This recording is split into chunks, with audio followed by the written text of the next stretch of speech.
സ്വാഗതം. പ്രഭാത tarot card റീഡിലേക്ക് ഹാർദവമായ സ്വാഗതം. ഇന്നത്തെ ദിവസം എന്താണ് നമുക്ക് വേണ്ടി കരുതി വെച്ചിരിക്കുന്നത് നോക്കിയാലോ. ആദ്യത്തെ കാർഡ് എന്ന് പറയുന്നത് കറന്റ് എനർജി എന്നുള്ളതാണ്. രണ്ടാമത്തെ കാർഡ് എന്ന് പറയുന്നത് ഇന്നത്തെ ഗൈഡൻസ് ആണ്. മൂന്നാമത്തെ കാർഡ് എന്ന് പറയുന്നത് ഇന്നത്തെ ഔട്ട്കം ആണ്. അപ്പോൾ നമുക്ക് തീർച്ചയായിട്ടും ഇന്നത്തെ ദിവസം എന്താണ് കറന്റ് എനർജി എന്താണ് നമുക്ക് നോക്കാം.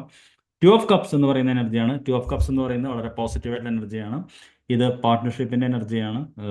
നിങ്ങൾക്കറിയാം, ഒരു ആണും പെണ്ണും കപ്സ് ഷെയർ ചെയ്യുന്നതാണ്. അതായത് it's A card of love, it's A card of sharing.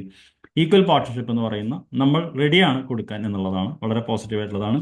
ഇന്നത്തെ ഗൈഡൻസ് എന്താണെന്ന് ചോദിച്ചപ്പോൾ ഫൈവ് ഓഫ് സോർട്സ് എന്ന് പറയുന്ന കാർഡാണ്. ഫൈവ് ഓഫ് സോർട്സ് എന്ന് പറഞ്ഞു കഴിഞ്ഞാൽ ഇന്നത്തെ ദിവസം നമുക്ക് രണ്ട് കാര്യങ്ങളുണ്ട്. ഒന്നെങ്കിൽ നമ്മൾ ഇതുപോലെ പറ്റിക്കപ്പെടാതിരിക്കാൻ ശ്രമിക്കണം, അല്ലെങ്കിൽ ഇന്ന് എന്ത് വില കൊടുത്തും വിജയിക്കേണ്ട ദിവസമാണ്.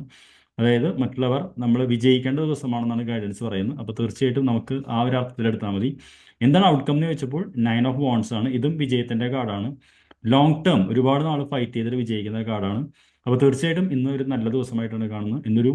കുറച്ചൊരു പോരാട്ടത്തിൻ്റെ ദിവസമാണ്. പക്ഷെ എന്നാലും ഔട്ട്കം നമ്മുടെ വിജയം തന്നെയാണ്. I wish you very good day. നമുക്ക് വൈകിട്ട് കാണാം. Thank you for watching.